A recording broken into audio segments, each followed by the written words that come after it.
Hey guys, what's up? It's your boy K Breezy here. Hope that all of you watching this are having a great day. And in today's video, I'm going to be going over and break it down the best overall pro loadout that you need to be using in Call of Duty Modern Warfare to just, take off on the competition and just swipe up all the kills. So if you want some good luck in your next match and on getting a dub in Warzone, be sure to let me know down below by clicking that like button, and while you're at it, if you're new to the channel, be sure to subscribe and hit that bell icon, because then you don't have to worry about missing out on some of the latest Call of Duty news or a post from this channel. But for the main weapon that you're going to want to use in Warzone once you get your loadout drop, is going to actually be the M4A1 assault rifle, because not only does this thing just smack in the competitive scene, but it's also really versatile and lethal in Warzone as well. Because, it has some pretty good stats regarding damage, range, all that good stuff. But the actual attachments that you're going to want to use in Warzone do differ from multiplayer, because there's a lot more long range engagements and also those scenarios that you just don't find on those regular multiplayer maps. But you're going to want to run the Ranger foregrip to increase your overall accuracy at those longer ranges, the 60 round magazine in case you get in those 2v1 situations, or just when you need to put more bullets down the line, the attack laser because this can take any weapon from 0 to a superhero, 4.0 flip hybrid sight barrel thing, what I'm talking about, with the holographic sight and the closer zoom sight next to it. The reason you want to have these two sights side by side is you don't want to have any difficulties fighting from any range. And the last attachment that you're going to want to put on is the Corvus Customs marksman barrel, so that way the M4A1 does more damage at those longer ranges as well. The next weapon that you're going to want to use as your secondary, since you should be using overkill, is going to be the HDR Sniper rifle. That way you can just beam enemies down and just snap them away whenever you get into those really long range engagements actually. And the reason the HDR is so great is it does the most damage out of any other sniper rifles, and 9 times out of 10, if you don't automatically down somebody or kill them with the HDR, they're basically right there at dying, and it's only going to take 1 or 2 follow-up shots from your teammate to put them down on the ground. But to make the HDR even better, I would suggest copping the lightweight suppressor so that you can have stealth at those longer ranges, and they're really not going to know where those shots are coming from, and they're only going to see you if they see the glint on your sniper scope. The 26.9 inch HDR Pro barrel to just increase the sniperiness of this weapon and to make it better at those longer ranges, as well as reducing some of the recoil and making it an overall much more consistent weapon. The F-Tac Stalker Pro stock to make this weapon aim down sights faster, the TAC laser to also decrease the amount of ADS time, and the thermal sniper scope, because the thermal sniper scope is better than the other sniper scopes, because this allows you to basically pinpoint where enemies are when you look through your scope, because they're going to appear as white against like a grayish blackish background depending on your lighting settings, and this makes it just much easier. It makes enemies stand out. You don't have to really see the name tag or anything, it just makes it so that you shouldn't have any problem popping enemies like a beam whenever you see them in between your lines. As far as perks, for the first one you're going to want to use is Quick Fix, because this thing is a lifesaver, especially in those 2v1 situations, and it honestly replaces the need to have a stem shot, because with this perk, it's something you're not really going to use in multiplayer, but because of the way it works, it's really useful in Warzone. But basically, let's say you down an enemy and you kill them, as soon as the enemy says finished or whatever, your health is going to automatically regenerate to 100, not your shield, just your health, the same way that it would as if you were to use a stem shot, except for this, you can do this as many times as you kill enemies. So if you were to just kill a down enemy period, your health is going to go from 0 to 100, which doesn't sound game breaking, but the fact that you can keep doing this over and over and over, and let's say you go against 2 squads back to back, you're going to run out of stem shots.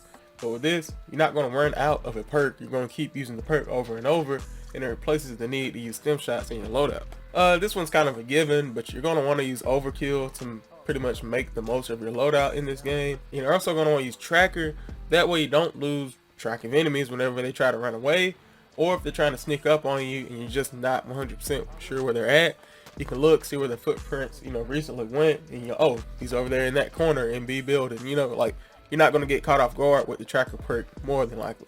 And these lethals and tacticals in the Warzone are really important, because they really can just make or break your game. And the first tactical that I'm going over is probably going to get either nerfed, and if not nerfed, then removed altogether.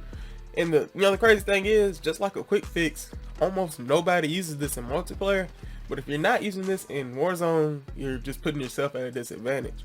but you're going to want to use the tactical heartbeat sensor in your tactical slot. I know what you're thinking, because I was going to use stem shots myself, but it only took one match of me using the heartbeat sensor to see like how much value it really provides. But the main kicker is, imagine having like a UAV on your hip basically, because you can scan a whole entire building without having to set foot and actually be like 10-15 feet away and know not only if there's enemies in there, but like exactly where they're at. Same thing as you would with a UAV. And the thing that makes it so broken is the fact that the tactical heartbeat sensor, it doesn't go away. You can use the heartbeat sensor as many times as you want from the minute you pick it up until the final moments of the game when you get your win. So this means you can like just keep scanning buildings without having to worry about getting shot in the back. Or if you're not 100% sure where somebody is and you know they ran somewhere with your tracker perk, you can follow that up with your advanced UAV on your side of your hip. You're like, oh, well, I know he's in B building, but yeah, I'm not sure what side. Use your heartbeat sensor and you're gonna know exactly where he is at the time of the radar going over it.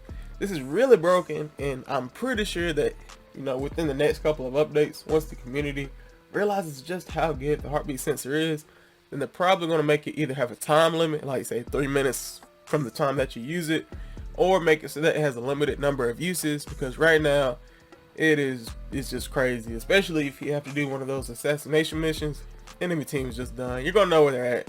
If you have a heartbeat sensor and somebody calls on a UAV, basically in advance, it's GG, it's a wrap. And for my lethals, I use Molotov, so you can have that area control and force the enemies to play the way that you want them to, because if you cut off a certain doorway, you can make it so that, you know, either they have to come out to you or they have to go into that giant fart cloud to risk dying, you know. So Molotovs are really good. I would say either Molotovs, thermites, because they do almost the same thing as a Molotov, but they're more deadly if you hit them spot on. But I mean, Molotov's pretty good, but I like Molotovs because they cover more area. Or maybe a C4. If you get a C4 in the right building, then it's a wrap. And these next few things you can't really choose before you get into a match, but it's something you need to be, you know, aware of and always trying to get once you are in the match, and that's your kill streaks and specialists.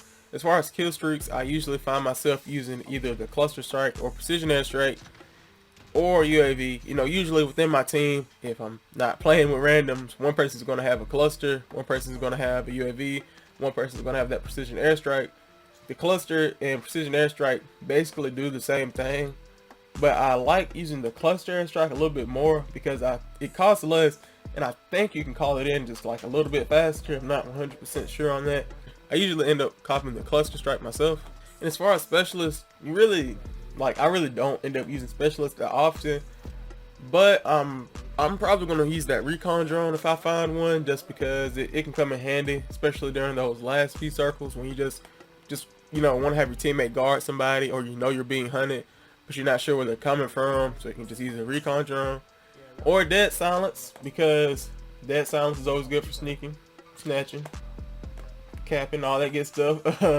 Or the little deployable cover thing, that's also good, but it's only good in certain situations, because if you are out in the open, it could be still be pretty good. But I probably prioritize either the recon drone or dead silence over the deployable cover for the most part. And with that, guys, covers more or less everything you need to know about the best loadout that you need to be using in Warzone to just rack up on those kills. I mean, I've been having a pretty good time with Warzone so far, especially with this loadout, now that I've been perfecting it and going over it and trying to, you know, make it the best that it can be. And I'm not the best, but I feel like I am getting better, and it really helps when I have a good, confident squad that acts like they've played a shooter game before. Sometimes these randoms, they just don't know what they're doing, and I'm having to carry them with 10 kills. And speaking of the topic of kills, what is currently your highest kill game? Right now mine is 10. I know that's not that much, but we did after the storm, so I feel like I could have got more kills that game. Honestly, I think I was using the M4A1 with the HDR, which is probably why I made this video. But anyway, be sure to let me know down below what is currently your highest kill game in Warzone. But thank you guys so much for watching. If you're new to the channel, be sure to subscribe and hit that bell icon, because then you don't have to worry about missing out on some of the latest Call of Duty news or a post from this channel. And if you enjoyed today's video, please consider leaving a like, because that really helps me out and lets me know what kind of videos that you guys like to watch. Also, feel free to comment down below what video you want to see next, or just, any video ideas that you have in general. But thank you guys again so much for watching, and as always, it's your boy KB, signing off. Peace.